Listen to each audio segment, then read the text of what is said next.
चलिए आगे बढ़ते हैं। थलपति विजय तमिलनाडु के नए मुख्यमंत्री बने हैं। राज्यपाल ने कल उन्हें पद और गोपनीयता की शपथ दिलाई है। विजय तमिलनाडु के 9वें मुख्यमंत्री बने हैं। शपथ ग्रहण के दौरान राहुल गांधी भी मौजूद रहे। तो देखिए 2 साल में ही अपनी पार्टी बनाकर इतनी बड़ी जीत हासिल की है और उसके बाद कल मुख्यमंत्री पद की शपथ ली और सत्ता संभालने के साथ ही राज्य की राजनीति में एक नए अध्याय की वो शुरुआत कर चुके हैं। आपको बताएं, नए मुख्यमंत्री के तौर पर उन्होंने कल शपथ ली। 6 दशक में पहली बार तमिलनाडु में कोई गैर द्रविड़ सरकार बनी है।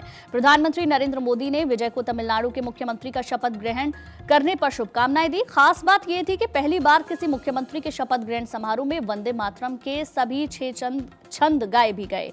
ये कदम केंद्रीय गृह मंत्रालय के उस निर्देश के अनुरूप था जिसमें औपचारिक और सरकारी कार्यक्रमों में राष्ट्रगान का पूरा संस्करण बजाना अनिवार्य है। आपको बताएं, राज्यपाल राजेंद्र विश्वनाथ आर्लेकर ने विजय को पद और गोपनीयता की शपथ दिलाई। विजय के अलावा टीवीके के 9 नेताओं को मंत्री पद की शपथ दिलाई गई। समारोह की शुरुआत वंदे मातरम से हुई, इसके बाद राष्ट्रगान, फिर तमिल गान हुआ।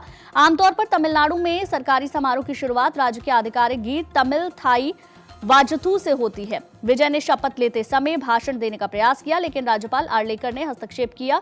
उनसे शपथ के आधिकारिक प्रारूप तक ही सीमित रहने के लिए कहा गया। तो देखिए ये आपको बताएं, कल प्रधानमंत्री मोदी ने जहां उनको शुभकामनाएं दी और तमिलनाडु में नए राजनीतिक युग का आगाज करते हुए विजय थलपति तमिलनाडु के नए मुख्यमंत्री बने हैं। तो तमिलनाडु में रविवार को टीवी के प्रमुख सी जोसेफ विजय के मुख्यमंत्री पद की शपथ लेने के साथ ही नए युग की शुरुआत हो गई है और इस दक्षिण राज्य में 60 साल के इतिहास में पहली बार डीएमके या एआईडीआईएमके से इतर किसी अन्य दल की सरकार बनी है। ये तस्वीरें बीते दिन की है। राज्यपाल आर्लेकर ने विजय और 9 मंत्रियों को शपथ दिलाई। विजय ने इसके बाद 3 बड़े फैसले लिए। इनमें 200 यूनिट मुफ्त बिजली, महिला सुरक्षा के लिए और नशे की समस्या से निपटने के लिए विशेष कार्यबल का गठन शामिल है। संबोधन के दौरान विजय ने कहा कि सच्चे, धर्मनिरपेक्ष और सामाजिक न्याय का नया युग शुरू होता है। तो तमिलनाडु सीएम विजय ने प्रधानमंत्री मोदी का भी आभार जताया। प्रधानमंत्री मोदी की शुभकामनाओं के लिए दिल से शुक्रिया।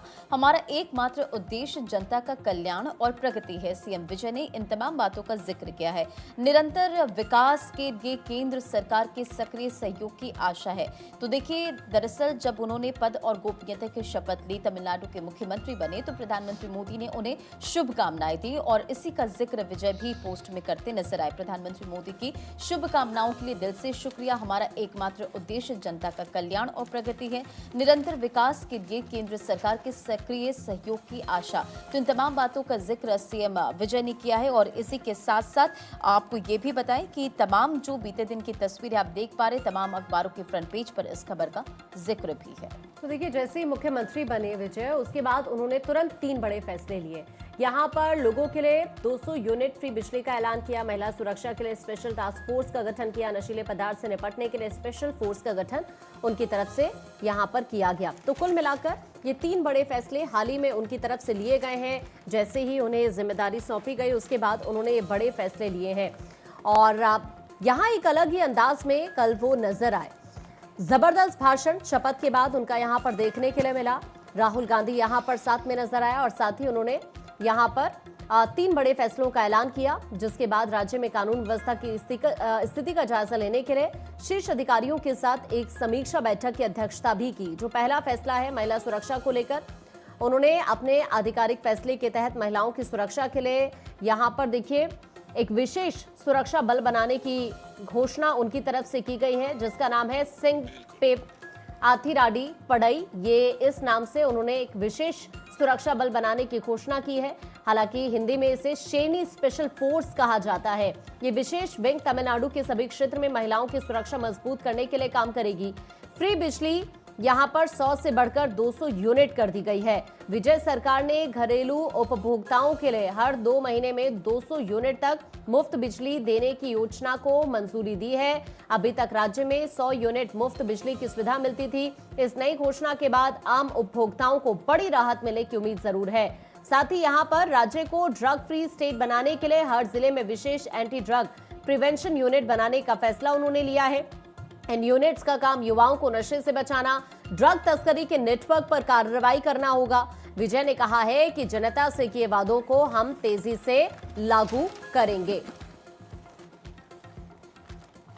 चलिए बात केरलम की करेंगे। केरलम में सीएम पर सस्पेंस बरकरार है। कांग्रेस ने दावेदारों के पोस्टर हटवाए हैं। दावा किया जा रहा है कि विधायकों का वेणुगोपाल को समर्थन शुरुआत से देखा जा रहा है। केरलम में पूर्ण बहुमत पाने वाले कांग्रेस के गठबंधन ने अभी तक अपने मुख्यमंत्री के नाम का ऐलान नहीं किया है। आपको जानकारी दें, कांग्रेस के संगठन महासचिव केसी वेणुगोपाल पिछले विधानसभा में नेता प्रतिपक्ष वीडी सतीशन और 6 बार के विधायक रमेश चेन्नीथला यहां मुख्यमंत्री की रेस में सबसे आगे चल रहे हैं। 6 मई को कांग्रेस ने मुकुल वासनिक और अजय माकन को पर्यवेक्षक बनाकर केरलम भेजा था। बैठक के बाद में उन्होंने कहा कि हमने सभी विधायकों से बातचीत की है। दावा किया जा रहा है कि आलाकमान को सौंपी गई इस रिपोर्ट में विधायकों ने केसी वेणुगोपाल के नाम पर ही मुहर लगाई है, लेकिन अभी तक आलाकमान की तरफ से कोई फैसला नहीं लिया गया है। असमंजस की स्थिति बरकरार है। चलिए आगे बढ़ते हैं। ईरान ने समुद्र में